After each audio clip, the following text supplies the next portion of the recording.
What's up, guys? This is the CJ Murray podcast, and it's super good to have you today. So the song that I've been working on, Project 2, and I'm up to 2 point whatever the number is now, it's at a good place. I just feel like I really want to nail down lyrically what I want to do before I can confidently go forward in the production process. It seems like there's a lot of people that really like to produce everything first and then slap lyrics, vocals on top, and I like to do it a little more intermelded. And instead of forcing it, I'm just kind of going to let that be for now, and then go on from there. So as a middle ground step, I'm wanting to start a new project, but first I'm wanting to really dig down into the template that I start with. So this is what I have right now. This is a template that I built a little while ago now. Okay, so what I have so far is I have the utility with a bounce underneath it. And the idea behind the bounce is that once I have a song selection, when I want to bounce everything out again, I have like a pre-made clip that I can just select. And I can get the exact same time every single time. One thing I don't like is before in the this view, I've had them squished really small because I thought, oh, that would save space. That would be really good. Well, it hasn't really been the best, so I'm going to make that a bit bigger. I'll admit, one thing that I have not been doing the greatest with is my hotkeys in Ableton are getting really rusty. So let's see. So option 1 gives the arrangement. What's this called? Man, I sound so bad right now. Of course, the session view. So session view. 2 is the arrangement view. 3 is the MIDI notes capture. 4 is the sample. So you have option 3 is that, option 4 sample, MIDI, MIDI sample, browser. Option 5 is browser. 6 is groove. 7 is file management, which I don't look at nearly a whole lot. 8, 9. Of course, all this is up in the navigation. Okay, so there's nothing for option 8 and 9. But my point behind showing you all this is I'm still learning it, and I know I'm going to get faster. Okay, so my overall game plan is I intend to create sections, and I don't know how longevitous, if that's even a word, how long it'll last me, but I'm just wanting to try it out. So let's work on that. So first off, to create a group, I'm going to do this, and I'm just going to let's call that sub. Okay, and then we're going to create these things. Oh, and another thing too that I need to change is right now I have -25. Do I want to do that? What I like to do is when I create something, I like having a preset utility with the volume really low, because some synthesizers and other stuff, it's just so, what's the word? It's so loud when you put it in there. And technically, ideally, you want to adjust the volume within the plugin, but for some reason, there's some plugins that don't have a gain. So I just start with this. It kind of all, oh man, I really should start with the plugin, but meh. So for now, let's actually take that to 20, and then I'm going to, I don't even like the all caps audio, so we're going to rename it like that, and then we're going to do set as default audio track. Already exists. I would like to overwrite it. Let's do the same thing for MIDI as well. Well, that's going to stay caps because that's just what it is. Okay, and then save as default MIDI track, -20. Cool, perfect. Okay, so I'm going to have one group for vocals, one group for rhythm. Yes. One group for effects,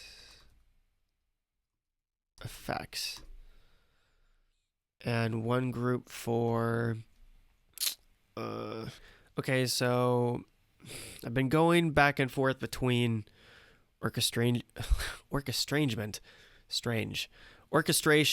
pitched, etc. But since it's really, I'm wanting this to be the most broad group, I'm going to call this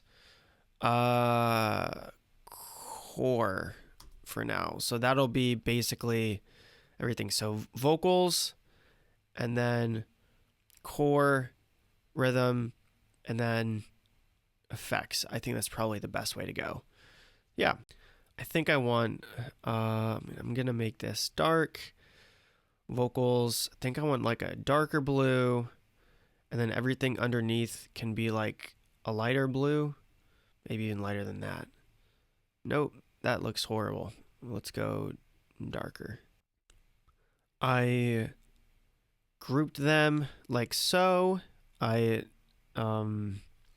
colored them like so. Vocals, core, boring. I don't know how boring this is to you, but meh, I'm just showing it. So next, let's look at the sends. Ooh, another hotkey thing. Okay, so Option Command M. Okay, cool. So that brings up the mixer. Love that. S.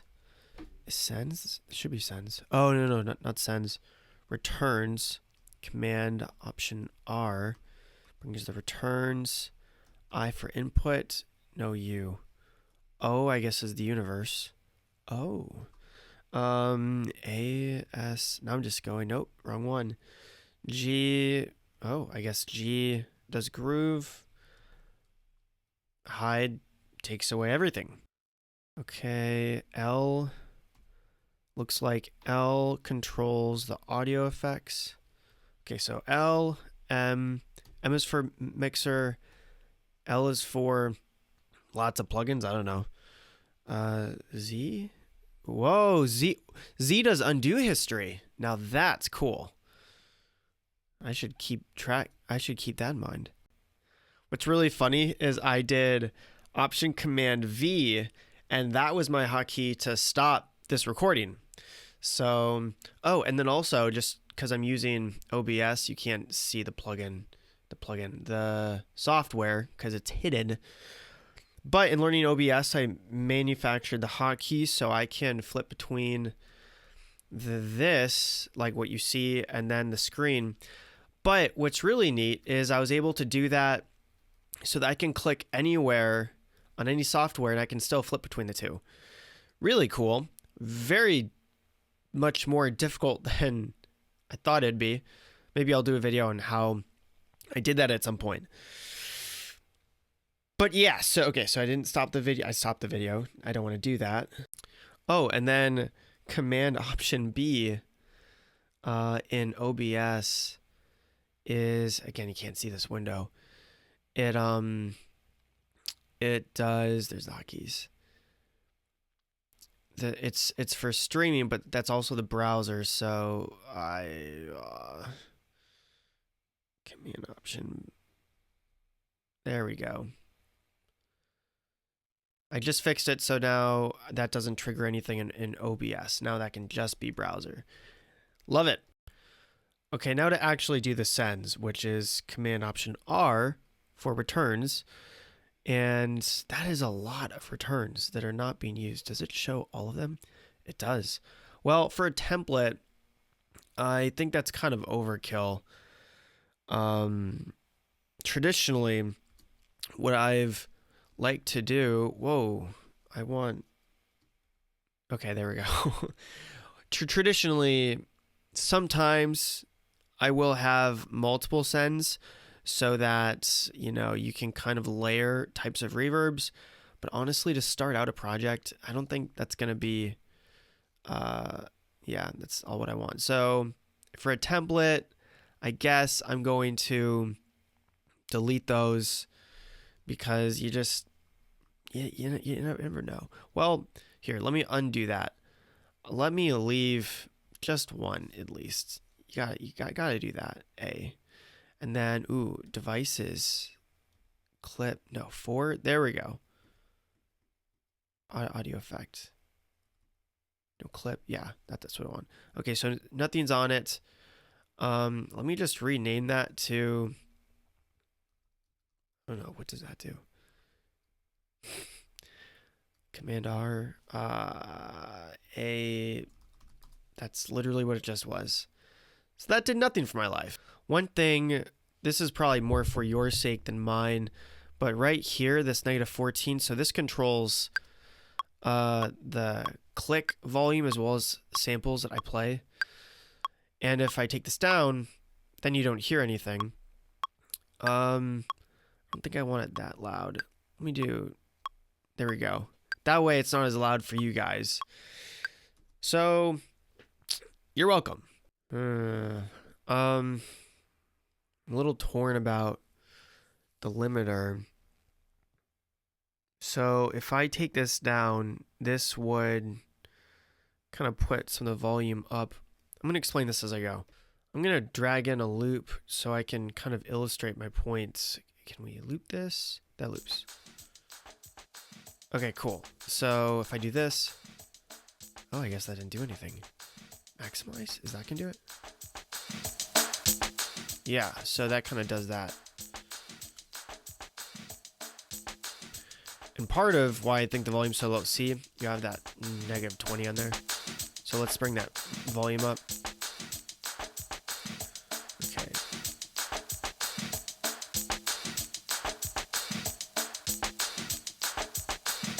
Yeah.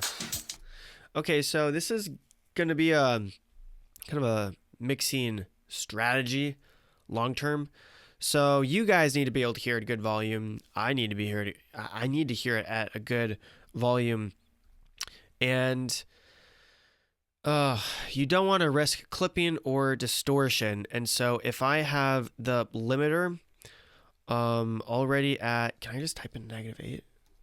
There, -8. If I have this at -8, what that does is then when I'm mixing, if I start to maybe clip, the actual output prior to the limiter isn't actually that loud. It's just being maximized. I'm doing horrible at explaining this, but you get the idea. So I don't know if you get the idea. Point is that right now I can now mix a bit lower, and so for a template, let me just do -8, and we'll see how that stands the test of time. Also, just really quick, I think, because, oh, it's not gonna let me do, nope, not gonna let me do that. Just for kicks, I renamed those things. Maybe I don't want the sub to be that. Let's just make it white. I think that makes it for a bit more aesthetic. No, I want to keep it that color. Okay, one thing in the utility. So I have the bounce, and then let me create, oh my word, what's the thing for a track now? How am I forgetting this? How am I forgetting this? Command T. So I'm going to make this into a group called, in the previous song I called it Abandoned. Storage, maybe? You know, storage sounds way better than abandoned. I will tell you that. So, yeah, let's make it the black color. So the point is behind storage or utility, why I'm coloring everything the way that I am, is because the idea is that it draws as little attention as possible.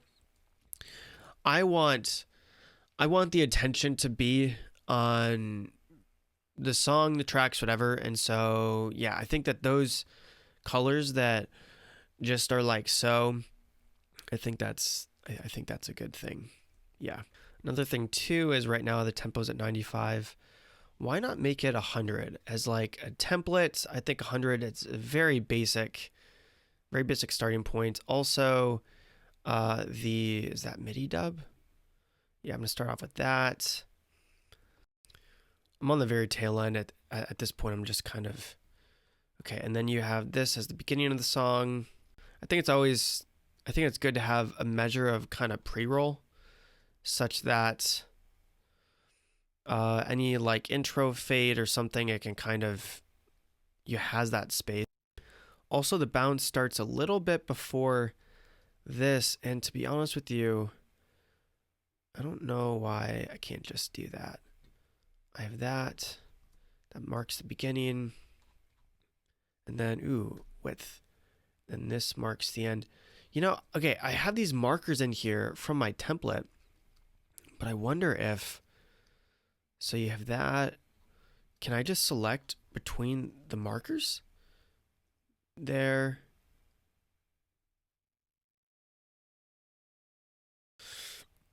You know, I think I might like that better, because then I don't, like, no matter where I'm in the song, I don't have to go up to bounce. So what if I deleted that and then I just selected, is that gonna do that? Okay. Just anywhere. Yeah, I think I really like that. I think I really like that. And then at the very beginning, man, that zoom in is a trip. I'm thinking that I'm gonna start this off just a little bit before that. Yeah, perfect. Oh, and then also, what I think I'm going to do, why doesn't it do the width?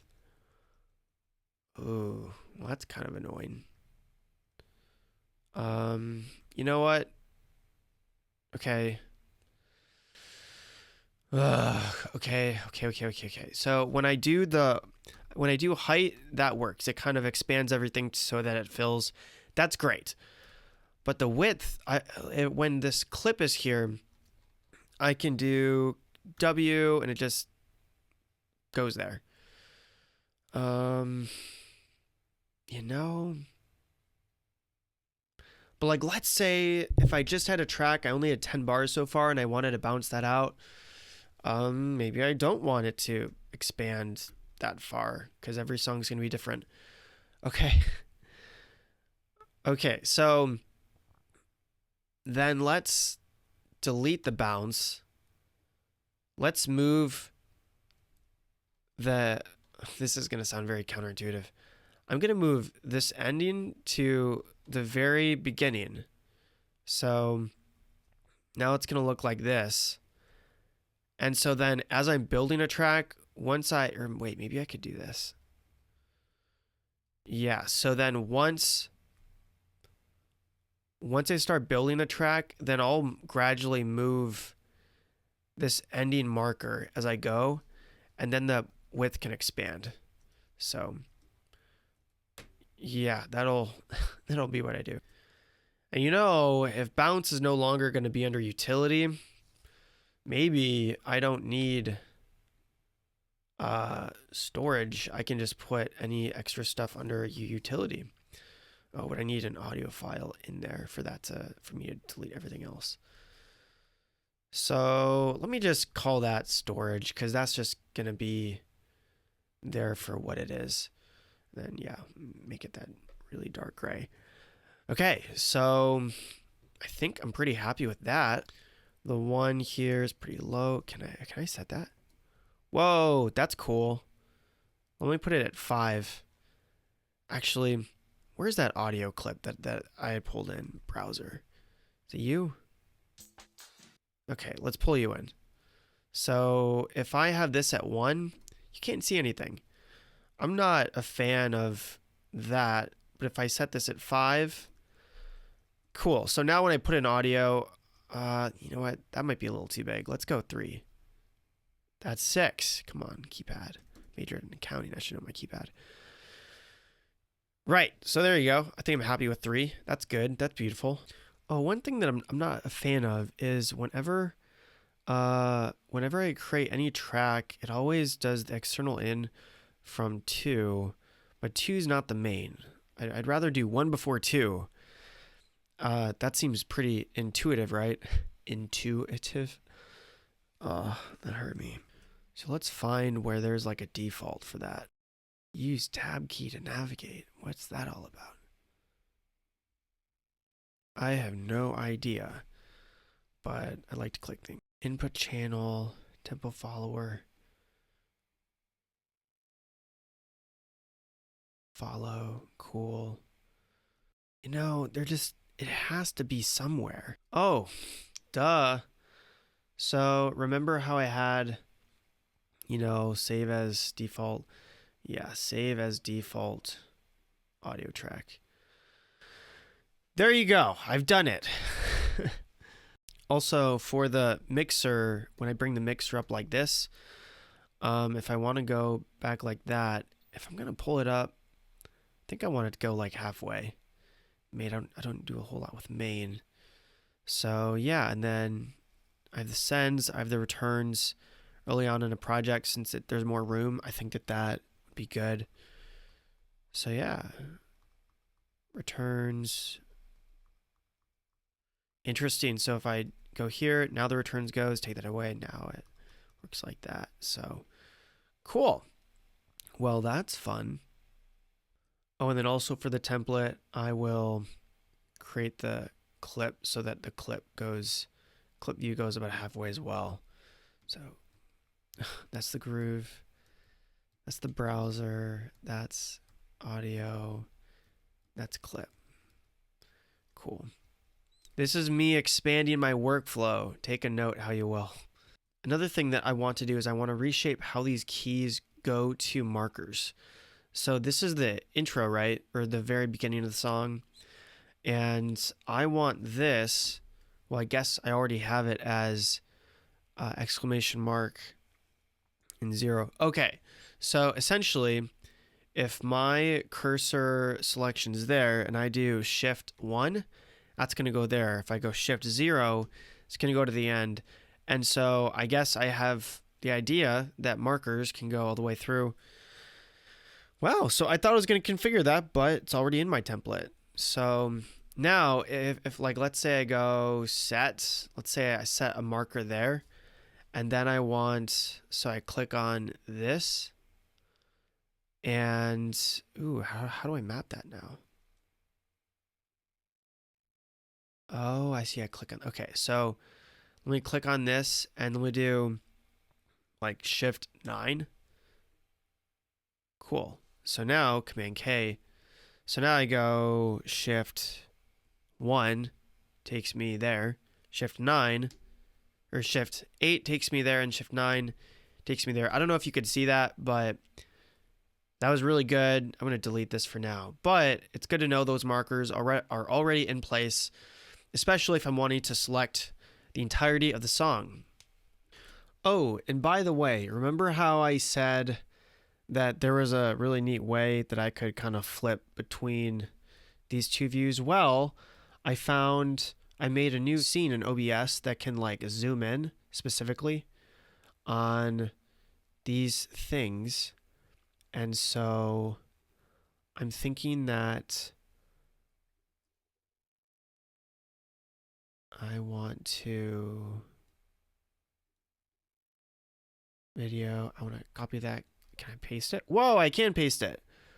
Very cool. Very nice. But now, point is that I can zoom in pretty far on specific details so that I could show you guys better things more easily. Well, that's convenient. That's very, very convenient. So now that I'm going to do that, here's where this gets tricky. Okay, so I'm going to try and explain this. So the hotkey that would normally trigger OBS, I'm now switching to trigger this thing called Carabiner Elements. It's free. And so the hotkey is really going to be in here. So what'll happen is I'm going to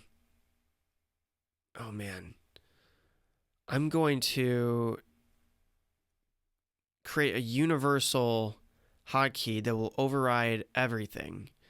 And I'm going to use the letter Z because I don't really use Z for anything.